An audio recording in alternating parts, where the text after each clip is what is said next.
Дэлхийн уур амьсгал өөрчлөгдөж байна. Энэ үгийг зурагт, радио, хэвлэл мэдээллээр хүн бүр ярьж байгаач та анхааралтай нэг бодж үзсэн үү? Олон жилийн туршид тогтож ирсэн цаг агарын горим өөрчлөгдөхийг уур амьсгалын өөрчлөлтөгдөг. Яагаад? Түлшийн шаталт, аж үйлдвэр, мал аж ахуйн эрчимтэй үйл ажиллагаа, хүний буруутай үйлдэлээс агаардах хүлэмжийн хий ихсдэг. Их хэмжээний хүлэмжийн хий нь нарнаас дэлхийн гадаргуу дээр ирээд буцаж огторгуу руу ойдог цацраг гадагшлахад саадуулж дулааныг барьж үлддэг. Яг л ногоо тарьдаг хүлэмжийн шил шиг. Дэлхий дулаарч байна.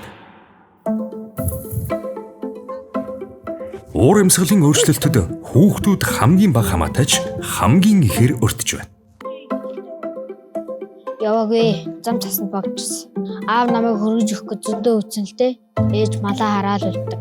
Аав бит хоёр явж батал энэ доор үйдэг хөндлөнгийн ам дээр л гацчдээ.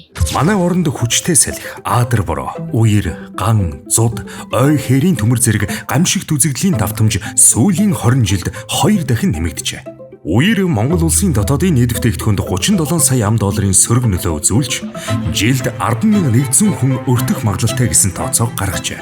2023 оны 7-оос 8 дугаар сард болсон үерт 31,600 өрхийн 128 мянган хүн хохирол амсаж өртсөн.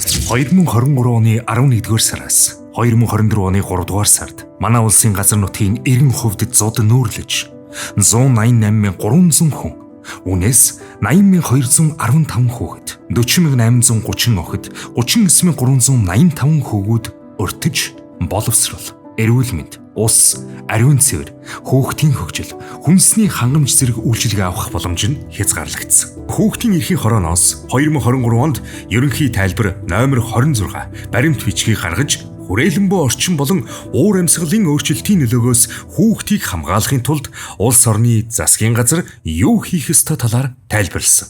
Уур амьсгалын өөрчлөлтийн улмаас хүүхдүүд тэгш бус байдалд өртөх эрсдэлтэй. Орчны бохирдлын улмаас хүүхдийн амь насанд эрсдэл учрах ёсгүй. Хүүхэд уур амьсгалын өөрчлөлт хүрээлэн буй орчны асуудлаар санал бодлоо илэрхийлж, засгийн газар тэдгээрийг гин хэрэгжүүлэх үүрэгтэй.